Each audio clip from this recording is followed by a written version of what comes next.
ಸ್ನೇಹಿತರೆ ನಮಸ್ಕಾರ. ಒಂದು ಕಡೆ ದರ್ಶನ್ ನಿರಂತರವಾಗಿ ಪರಪ್ಪನ ಅಗ್ರಹಾರದಲ್ಲಿ ಕಂಬಿ ಎಣಿಸುವಂಥ ಕೆಲಸ ಮುಂದುವರಿತಾನೆ ಹೋಗ್ತಾ ಇದ್ದರೆ, ಮತ್ತೊಂದು ಕಡೆ ಹೇಗಾದರೂ ಹೊರಗಡೆ ಬರಬೇಕು ಅನ್ನುವಂಥ ಪ್ರಯತ್ನವನ್ನು ಜಾಮೀನಿನ ಮೂಲಕ ಮಾಡ್ತಾ ಇದ್ದಾರೆ. ಈಗಾಗಲೇ ಜಾಮೀನು ಅರ್ಜಿಯನ್ನು ಸುಪ್ರೀಂ ಕೋರ್ಟಿಗೆ ಸಲ್ಲಿಕೆಯನ್ನು ಮಾಡಿದ್ದಾರೆ.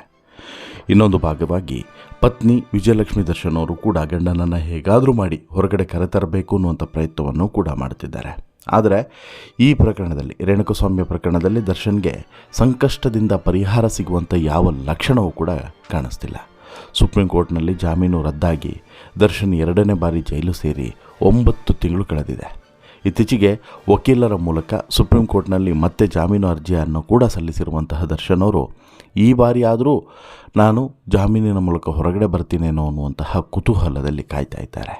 ಇನ್ನೊಂದು ಕಡೆ ಅವರ ಪತ್ನಿ ಎಲ್ಲ ಕೂಡ ಮಾಡಿ ಆಯಿತು, ಇನ್ನೇನೂ ಕೂಡ ಬಾಕಿ ಇಲ್ಲ, ಹಾಗಿದ್ದರೂ ಕೂಡ ಯಾಕೆ ದೇವರು ನಮ್ಮ ಜೀವನದಲ್ಲಿ ಆಟ ಆಡ್ತಾ ಇದ್ದಾನೆ ಅಂಥೇಳಿ ಸಿಕ್ಕಾಪಟ್ಟೆ ತಮ್ಮ ಆಂತರಿಕ ನೋವನ್ನು ಹೊರಗಡೆ ಹಾಕಿದ್ದಾರೆ. ಹಾಗಾದರೆ ಏನು ಹೇಳಿದ್ದಾರೆ, ಏನೆಲ್ಲ ಆಗ್ತಾಯಿದೆ, ದರ್ಶನ್ ಅವರ ಈ ಜಾಮೀನು ಪ್ರಕರಣ ಅಥವಾ ಜಾಮೀನು ಸಿಗುವಂತಹ ಸಂದರ್ಭ ಯಾವೆಲ್ಲ ಚಾಲೆಂಜಸ್ಗಳನ್ನು ಎದುರಿಸುವಂತಹ ಪರಿಸ್ಥಿತಿ ನಿರ್ಮಾಣ ಆಗಿದೆ, ನೋಡ್ತಾ ಹೋಗೋಣ. ಅದಕ್ಕಿಂತ ಮುಂಚೆ ನೀವಿನ್ನೂ ಕೂಡ ನಮ್ಮ ಚಾನಲನ್ನು ಸಬ್ಸ್ಕ್ರೈಬ್ ಮಾಡಿಲ್ಲ ಅಂದರೆ ದಯವಿಟ್ಟು ಕೂಡಲೇ ಸಬ್ಸ್ಕ್ರೈಬ್ ಮಾಡಿ ಸ್ನೇಹಿತರೆ.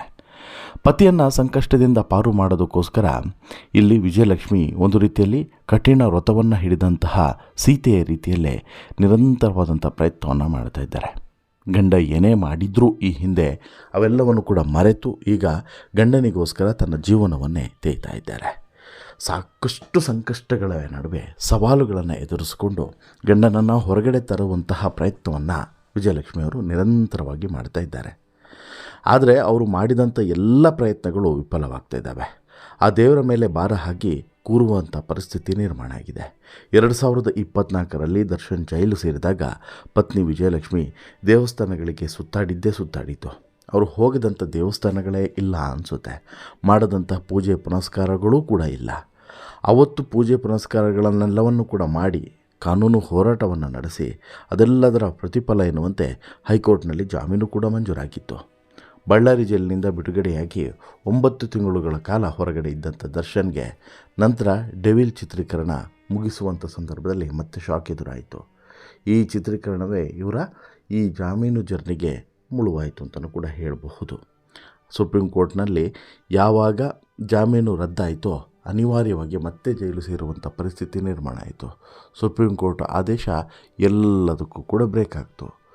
ಈ ನಡುವೆ ಯಾವಾಗ ದರ್ಶನ್ ಮತ್ತೆ ಜೈಲು ಸೇರಿದ್ರೋ ಅದಾದ ಬಳಿಕ ಸಂಕಷ್ಟ ದರ್ಶನ್ ಅವರ ಬೆನ್ನನ್ನು ಏರಿ, ಹೆಗಲನ್ನು ಏರಿ, ತಲೆ ಏರಿ ಕೂತು ಬಿಡ್ತು. ಸುಪ್ರೀಂ ಕೋರ್ಟ್ನಲ್ಲಿ ಜಾಮೀನು ರದ್ದಾದ ಬಳಿಕ ಮುಂದೇನು ಅನ್ನೋದು ಗೊತ್ತಾಗದೆ ವಿಜಯಲಕ್ಷ್ಮಿ ಕುಗ್ಗಿ ಹೋಗ್ತಾರೆ. ದೇವರಲ್ಲಿ ಪ್ರಾರ್ಥನೆ ಮಾತ್ರ ನಿಲ್ಲಿಸಿಲ್ಲ.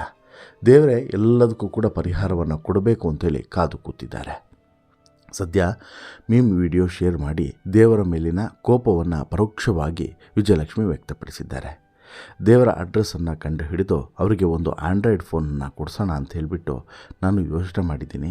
ಆವಾಗಲೇ ಸರ್ ಅವರು ನಮ್ಮ ಜೀವನದಲ್ಲಿ ಆಟ ಆಡೋದನ್ನು ಬಿಟ್ಟು ಫೋನಲ್ಲಿ ಆಡ್ಕೋತಾರೆ ಅಂಥೇಳಿ ಹೇಳಿರುವಂಥ ಒಂದು AI ವಿಡಿಯೋವನ್ನು ಇನ್ಸ್ಟಾಗ್ರಾಮ್ ಸ್ಟೋರಿಯಲ್ಲಿ ವಿಜಯಲಕ್ಷ್ಮಿ ಹಾಕ್ಕೊಂಡಿದ್ದಾರೆ.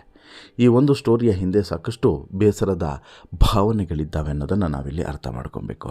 ಮೇಲ್ನೋಟಕ್ಕೆ ವಿಜಯಲಕ್ಷ್ಮಿ ದರ್ಶನ್ ಅವರು ಮೀಮ್ ವಿಡಿಯೋವನ್ನು ಹಂಚಿಕೊಂಡಂತೆ ಕಂಡರೂ ಕೂಡ ತಮ್ಮ ಮನದ ನೋವನ್ನು ದೇವರ ಮೇಲಿನ ನಂಬಿಕೆ ಮತ್ತು ದೇವರೇ ಎಲ್ಲವನ್ನು ಕೂಡ ಪರಿಹಾರ ಮಾಡೋದಕ್ಕೆ ಸಾಧ್ಯ ಅಂತೇಳಿ ಹೇಳಿರೋದನ್ನು ಕೂಡ ಗೊತ್ತಾಗುತ್ತೆ. ಜೊತೆಗೆ ಎಲ್ಲೋ ಒಂದು ಕಡೆ ದೇವರು ಮತ್ತೆ ನಮಗೆ ಪರೀಕ್ಷೆಯನ್ನೇ ಒಡ್ತಾ ಇದ್ದಾನೆ, ಪರೀಕ್ಷೆಯನ್ನು ಒಡ್ಡೋದ್ರಲ್ಲೇ ದೇವರು ಬ್ಯುಸಿಯಾಗಿದ್ದಾನೆ ಎನ್ನುವಂತಹ ಮೆಸೇಜನ್ನು ಕೂಡ ರವಾನಿಸಿದ್ದಾರೆ. ಒಂದು ವೇಳೆ ದೇವರು ಸ್ವಲ್ಪ ಮೊಬೈಲ್ ನೋಡಿಕೊಂಡು ಬ್ಯುಸಿಯಾಗಿಬಿಟ್ರೆ ಆವಾಗ ಏನಾಗುತ್ತೆ, ನಮಗೂ ಕೂಡ ಎಲ್ಲೋ ಒಂದು ಕಡೆ ದೇವರು ಕಾಪಾಡ್ಬೋದೇನೋ ನಂಬಿಕೆ ಬರ್ತದೆ, ಈ ಪರೀಕ್ಷೆಗಳಿಗೆ ಮುಕ್ತಿ ಸಿಗುತ್ತೆ ಅನ್ನುವಂತಹ ಭಾವನೆ ಅಂಥೇಳಿ ಇಲ್ಲಿ ಅವರು ಈ ಮೀಮನ್ನು ಶೇರ್ ಮಾಡಿದ್ದಾರೆ ಅನ್ನೋದು ಕೆಲವರ ಅಭಿಪ್ರಾಯ. ಈಗ ಮೇ 4ರಂದು ಸುಪ್ರೀಂ ಕೋರ್ಟ್ನಲ್ಲಿ ದರ್ಶನ್ ಜಾಮೀನು ಅರ್ಜಿಯ ವಿಚಾರಣೆ ನಡೆದಿತ್ತು. ವಕೀಲರ ವಾದವನ್ನು ಆಲಿಸಿದಂಥ ನ್ಯಾಯಾಧೀಶರು ಪ್ರಕರಣದ ಟ್ರಯಲ್ ಅಪ್ಡೇಟ್ ಮತ್ತು ಜೈಲಿನಲ್ಲಿ ದರ್ಶನ್ಗೆ ನೀಡುತ್ತಿರುವಂಥ ಸೌಲಭ್ಯಗಳ ಬಗ್ಗೆ ವರದಿಯನ್ನು ನೀಡುವಂತೆ 57ನೇ CCH ಕೋರ್ಟ್ಗೆ ಸುಪ್ರೀಂ ಕೋರ್ಟ್ ಸೂಚನೆಯನ್ನು ಕೊಡಿತು. ವರದಿ ಬಂದ ಬಳಿಕ ವಿಚಾರಣೆ ಮುಂದುವರಿಸುವುದಾಗಿ ತೀರ್ಮಾನವನ್ನು ತೆಗೆದುಕೊಳ್ಳಿತು. ಜಾಮೀನು ಅರ್ಜಿಯಲ್ಲಿ ಈ ದರ್ಶನ್ ಅವರು ಸಾಕಷ್ಟು ವಿಚಾರಗಳನ್ನು ಹಂಚಿಕೊಂಡಿದ್ದಾರೆ. ಜೈಲಿನಲ್ಲಿ ತಮ್ಮನ್ನು ಅಮಾನವೀಯವಾಗಿ ನಡೆಸ್ಕೊಳ್ತಾ ಇದ್ದಾರೆ. ಕ್ವಾರಂಟೈನ್ ಸೆಲ್ನಲ್ಲಿ ಇರಿಸಿದ್ದಾರೆ. ಇದರಿಂದ ದೈಹಿಕವಾಗಿ ಮಾನಸಿಕವಾಗಿ ಸಮಸ್ಯೆ ಎದುರಾಗ್ತಿದೆ. ಮಾಧ್ಯಮಗಳಲ್ಲಿ ನೆಗೆಟಿವ್ ಪ್ರಚಾರದಿಂದ ಸಮಸ್ಯೆ ಹೆಚ್ಚಾಗಿದೆ.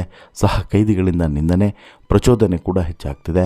ಸಹ ಕೈದಿಗಳಿಂದ ಒಂದು ರೀತಿಯಲ್ಲಿ ಅಪಾಯ ಇದೆ. ಕುಟುಂಬದವರನ್ನು ಭೇಟಿ ಮಾಡೋದಕ್ಕೆ ಸರಿಯಾಗಿ ಸಮಯವನ್ನು ಕೂಡ ಕೊಡ್ತಿಲ್ಲ, ಅವಕಾಶವನ್ನು ಕೂಡ ಮಾಡಿಕೊಡ್ತಿಲ್ಲ. ಆ ಜಾಗನೂ ಕೂಡ ಸರಿಯಾಗಿಲ್ಲ. ಬೆನ್ನು ನೋವು ಇದ್ದರೂ ಕೂಡ ಫಿಸಿಯೋಥೆರಪಿಯನ್ನು ಮಾಡ್ತಾ ಇಲ್ಲ. ಜೈಲಿನಲ್ಲಿ ಇರೋದರಿಂದ ನನ್ನ ವೃತ್ತಿ ಜೀವನದ ಮೇಲೂ ಕೂಡ ಭಾರಿ ಪರಿಣಾಮವನ್ನು ಬೀರಿದೆ ಅಂತ ಹೇಳಿಬಿಟ್ಟು ದರ್ಶನ್ ತಮ್ಮ ಜಾಮೀನು ಅರ್ಜಿಯಲ್ಲಿ ಸಾಕಷ್ಟು ಅಂಶಗಳನ್ನು ಉಲ್ಲೇಖ ಮಾಡಿದ್ದಾರೆ. ಹೀಗಾಗಿಯೇ ಕೋರ್ಟ್ ಈಗ ಈ ಜಾಮೀನು ಅರ್ಜಿಯ ವಿಚಾರಣೆಯನ್ನು ಮುಂದೂಡಿಕೆ ಮಾಡಿತ್ತು. ಪ್ರಕರಣದಲ್ಲಿ ಈವರೆಗೆ 10 ರಿಂದ 15 ಸಾಕ್ಷಿಗಳ ವಿಚಾರಣೆ ಮಾತ್ರ ನಡೆದಿದೆ. ನೂರಾರು ಸಾಕ್ಷಿಗಳ ವಿಚಾರಣೆ ಮಾಡಬೇಕಾಗಿರೋದ್ರಿಂದ ಸಾಕಷ್ಟು ವರ್ಷಗಳೇ ಬೇಕಾಗಬಹುದು. ಕನಿಷ್ಠ ಸೌಲಭ್ಯಕ್ಕೆ ಬೇಡಿಕೆಯನ್ನು ಇಟ್ಟು ಸೆಷನ್ ಕೋರ್ಟ್ಗೆ ಹೋದರೆ ಸುಪ್ರೀಂ ಕೋರ್ಟ್ ಆದೇಶ ಅಂತೇಳಿ ಹೇಳ್ತಾರೆ. ನನ್ನ ಅನುಪಸ್ಥಿತಿಯಿಂದ ಸದ್ಯ ಒಪ್ಪಿಕೊಂಡಿರುವಂಥ ಸಿನಿಮಾಗಳ ಕೆಲಸ ಕೂಡ ನಿಂತು ಹೋಗಿದೆ. ಇದರಿಂದ ಬಹಳ ಸಮಸ್ಯೆ ಆಗ್ತಿದೆ ಅಂತೇಳ್ಬಿಟ್ಟು ದರ್ಶನ್ ಹೇಳ್ಕೊಂಡಿದ್ದಾರೆ. ಇವೆಲ್ಲವನ್ನು ಕೂಡ ಪರಿಗಣಿಸಿ ಜಾಮೀನನ್ನು ನೀಡಿ ಅಂತೇಳ್ಬಿಟ್ಟು ದರ್ಶನ್ ತಮ್ಮ ವಕೀಲರ ಮೂಲಕ ಅರ್ಜಿಯನ್ನು ಸಲ್ಲಿಸಿದ್ದಾರೆ. ಈಗ ಇಲ್ಲಿ ಸುಪ್ರೀಂ ಕೋರ್ಟ್ನಲ್ಲಿ ಜಾಮೀನು ಸಿಗುತ್ತಾ ಅಂತೇಳಿ ಕೇಳಿದ್ರೆ ಚಾನ್ಸಸ್ ಆರ್ ರೇರ್ ಅಂತೇಳಿ ಹೇಳ್ತಾರೆ. ಯಾಕಂತ ಹೇಳಿದ್ರೆ ಈಗಾಗಲೇ ಜಾಮೀನನ್ನು ಕ್ಯಾನ್ಸಲ್ ಮಾಡಿರುವಂಥ ಸುಪ್ರೀಂ ಕೋರ್ಟ್ ಮತ್ತೆ ಜಾಮೀನನ್ನು ಕೊಟ್ಟರೆ ಅದಕ್ಕೆ ಅರ್ಥ ಇಲ್ಲ ಅಂತಲೂ ಕೂಡ ಕೆಲವರ ಅಭಿಪ್ರಾಯ. ಇನ್ನು ಕೆಲವರ ಅಭಿಪ್ರಾಯ ದರ್ಶನ್ ಕೇಳಿರುವಂಥದ್ದು ಒಂದು ರೀತಿಯಲ್ಲಿ ಸಂವಿಧಾನಾತ್ಮಕವಾಗಿ ಮತ್ತು ವಾಸ್ತವವಾಗಿ ಕರೆಕ್ಟಾಗೇ ಇದೆ. ಹಾಗಾಗಿ ಸುಪ್ರೀಂ ಕೋರ್ಟ್ ಇದನ್ನು ಕನ್ಸಿಡರ್ ಮಾಡಬಹುದು, ಮಾಡಿ ಜಾಮೀನನ್ನು ಕೊಡಬಹುದು ಅನ್ನೋಂಥ ಅಭಿಪ್ರಾಯ ಕೆಲವರದು. ಬಟ್ ದರ್ಶನ್ ಅಂತೂ ಸಿಕ್ಕಾಪಟ್ಟೆ ಗೊಂದಲದಲ್ಲಿದ್ದಾರೆ. ವಿಜಯಲಕ್ಷ್ಮಿ ಅಂತೂ ಸಿಕ್ಕಾಪಟ್ಟೆ ಬೇಸರದಲ್ಲಿದ್ದಾರೆ. ಅಂದರೆ ಒಂದು ರೀತಿಯಲ್ಲಿ ಎಲ್ಲ ಇದ್ದು ಏನೂ ಕೂಡ ಇಲ್ಲದಂಥ ಪರಿಸ್ಥಿತಿ ಇದು. ಮಾಡಿದಂಥ ಒಂದೇ ಒಂದು ತಪ್ಪು ದರ್ಶನನ್ನು ಇವತ್ತು ಜೈಲಿನಲ್ಲಿ ಕೊಳೆಯುವಂತೆ ಮಾಡಿದ್ದು ಮಾತ್ರವಲ್ಲದೆ ಇಡೀ ಬದುಕಲ್ಲಿ ಎದುರಾಗುವಂಥ ಸವಾಲುಗಳೇನು, ಚಾಲೆಂಜಸ್ಗಳೇನು ಎಲ್ಲ ಪಾಠವನ್ನು ಕೂಡ ಮಾಡಿ ಹೋಗಿದೆ ಅಂತಲೂ ಕೂಡ ಹೇಳ್ಬೋದು. ಒಟ್ಟಾರೆ ನಿಮಗೇನು ಅನಿಸುತ್ತೆ ಸ್ನೇಹಿತರೆ ಈ ಬೆಳವಣಿಗೆ ಬಗ್ಗೆ ನಿಮ್ಮ ಅಭಿಪ್ರಾಯವನ್ನು ದಯವಿಟ್ಟು ನಿಮ್ಮ ಅಭಿಪ್ರಾಯವನ್ನು ಕಮೆಂಟ್ ಮಾಡಿ ತಿಳಿಸಿ. ಜೊತೆಗೆ ವಿಜಯಲಕ್ಷ್ಮಿ ಅವರ ಭಾವನೆ, ದರ್ಶನ್ ಅವರ ಸಂಕಷ್ಟದ ಬಗ್ಗೆ ನಿಮ್ಮ ಅಭಿಪ್ರಾಯವನ್ನು ಕಮೆಂಟ್ ಮಾಡಿ, ಶೇರ್ ಮಾಡಿ ಅಂತೇಳಿ ಹೇಳ್ತಾ ಇಷ್ಟ ಆಯಿತು ಅಂತ ಹೇಳಿದ್ರೆ ಲೈಕ್ ಮಾಡಿ, ಚಾನಲ್ಗೆ ಸಬ್ಸ್ಕ್ರೈಬ್ ಆಗೋದನ್ನು ಮರಿಬೇಡಿ. ಧನ್ಯವಾದ.